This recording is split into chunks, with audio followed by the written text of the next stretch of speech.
up, Droners? B here from Droner Tech, brought to you by RemotePilot101.com. And today, as you can see, we're doing a comparison. So let's get in on that. All right, so obviously I own pretty much every single Mavic drone. And you're gonna be like, Brennan, but you don't have the Mavic Air 2. I'm like, well, what was that? What'd you say? I just didn't use it for this video. But interestingly enough, the reason why I have all these lined up is because I had a curiosity, because I did get another new drone, and that is the Mavic Mini. And I got it, and I had a lot of feelings about it. The biggest feeling was like, wow, it really is 249 grams. But it feels, out of all the DJI drones, it does feel cheap. That is the feeling you get when you hold it, but it's supposed to feel that way. It's supposed to be light. You know, we associate heavy with expensive, with electronics, and that's normally a pretty true thing. It's like the heavier it is, chances are the more expensive it is, and the easier it is to break. But I was actually just looking at this, and I was like, this is a very interesting drone. Outside of being the pettiest drone that DJI, actually the pettiest drone ever made, in my eyes, because of the 249 gram weight that just gets it 1 gram under the registration requirements for the Federal Aviation Administration. So petty. But that aside, this drone is just like, I was like, what is this really good for? Like, is the camera really that good? And if it is, how does it compare to the other drones that are similar to it? And so what I did was I went out and flew the exact same route with these drones, with as close to similar camera settings as I could. I made some mistakes, I'm gonna keep it real, because I didn't know all the things I should have that I learned afterwards. But I did that to learn what the difference in these cameras really were. Now I'm gonna walk you guys through first just the differences that are on paper before I tell you what I saw. So starting off with the Spark, this is a $480 drone that I think is a complete waste of time, money, space, and technology. This is the worst DJI drone that I've ever flown, and I hate it with a passion. This is nothing fun. I don't recommend it. It was a gesture-controlled gimmick that had a really bad camera on it and bad flight time, horrible ergonomics, and just there's literally no purpose for this drone. Like, I don't know why anybody would have it unless you have a YouTube channel and you had to review it because it came out from DJI. I don't like this drone. Just keep it real. I don't like it, obviously. But the camera on this drone is a 1080 camera that shoots in 30 frames a second. And it's at 24 megabits a second. So that'll become more relevant in a second. So looking at the Mavic Mini, what we have is this is a $400 drone. Yes, less expensive than that drone. And it has a 2K or 2.7K camera on it that also shoots in 25 or 30 frames, but it shoots at 40 megabits a second. We'll see what else happens to the next one. This is the Mavic Air. The Mavic Air is a $600 drone that has a bit rate of 100 megabits per second and shoots 4K, which it shoots in 24, 25, or 30 frames, which is my favorite drone in history. I love this drone. This is the original Mavic Pro. This drone right now you can actually get for around $800 on eBay or about $1,100 on Amazon if you're trying to buy it new. Why would you try to buy a drone new from Amazon that's from 2016? I don't know. But either way, that's how much this one costs. And you can actually look at the camera because it is a 4K camera that shoots in 24 frames and it shoots 60 megabits a second. So honestly, we should probably switch those.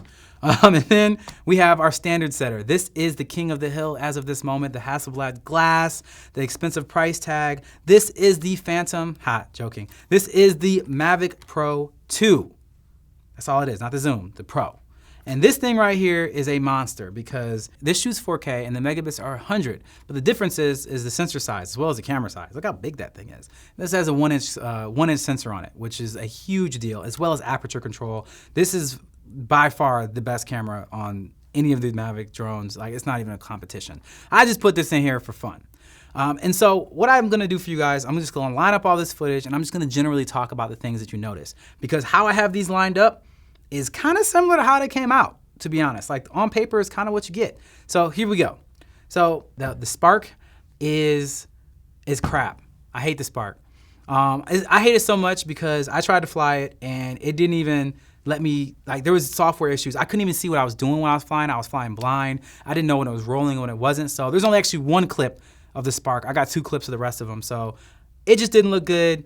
So the footage is muddy, it's crunchy. The color profile doesn't really give you much space to work in. The bitrate is so low.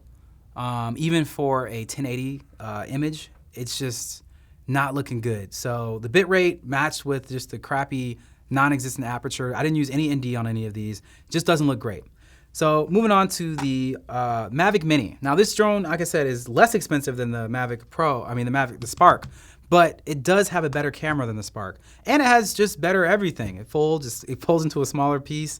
It flies, I think, for a little bit less time actually, but it's just a better drone. So you're looking at this, it doesn't actually have a flat color profile. So this is gonna look more vibrant than the rest of them. But because you don't have the aperture control and you also don't have the bit rate, you're getting real crunchiness in these colors, and it's really yummy. Like it looks good. It does not look great. As a professional, you're not gonna be able to do much with this image. You're not gonna be able to push or pull these colors. You're not gonna be able to do really anything. Like what you see is pretty much what you get. It's not gonna match another camera for the most part. It's gonna look like Mavic Air. It's gonna look like Mavic Mini footage. That's what it's gonna look like. Beginning of the day, end of the day. Now, the Mavic Pro.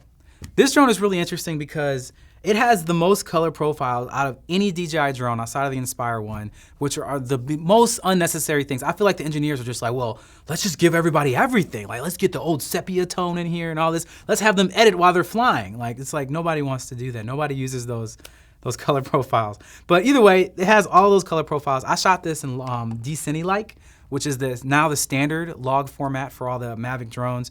And as you can see, there is still a lot of crunchiness in the details when you're looking at the trees and you're looking at the small details. You can tell there's a lot of digitizing happening there and like extra sharpness where it's trying to reach for those details that it doesn't really have. But at the same time, the image quality is pretty good. You do have enough space to push and pull some of these colors so you can match some cameras here. But in honesty, this isn't really where it's at when it comes to being able to try to actually match to the camera you have on the ground. And then we have my favorite, my baby. What's up, girl? It's my Mavic Air. Now, this drone, I might have set the color temperature a little bit off on accident. With all of these, I was actually just going to the standard cloudy setting. As you can see, it's a cloudy day. I might have accidentally pressed the wrong button on this one, so that's why we're getting a little bit of that sepia tone because it might the white balance might be a little bit off. But outside of that, when you're looking at this, you're still getting a little bit of that crunchiness, not as much as the Mavic Pro, but you're still getting that. It is a little gummy too, but I've actually really been able to push and pull some colors out of this that it really has no business doing. And I feel like that's probably because of the 100 megabits that you're really shooting at. So this quality is pretty good. Not really good enough for what I normally would want to do, but it can just inch by the finish line to be able to say, okay, cool, we can probably use some short clips and nobody will notice that it was shot on a camera that is this ridiculously small. And then we have the king of the castle. We have the Mavic Pro 2. This drone right here, you can do pretty much what you want with this footage. Like the bit rate is 100, the sensor size, as well as just, it's just a high quality camera. When it comes to drone cameras, that is, especially as a Mavic camera, you're gonna be able to match this to most things. Now, is this gonna match an Alexa Mini or a Red? No, definitely not. Why would it match something that is, 3 times the size of the whole drone? But will this be able to be used as footage that people are like, obviously that's drone footage, and it doesn't necessarily take away from the illusion that you're a part of or watching something from your perspective? You can definitely do that. You can make these colors look very beautiful. This is a few steps down from the X4S, from the Inspire 2, but honestly, you go up to the X7 and you're actually matching those kind of things. That's not what we're doing here. We're saying this is the drone that's in my backpack that obviously cost me a pretty penny because this one's coming in pretty expensive for the whole kit, a little over $2 grand, but probably worth it. Probably worth it because it's just so beautiful and you can do so much with the colors because you just have the color space, you have the bit rate, and you have the sensor size to be able to play with a lot of things.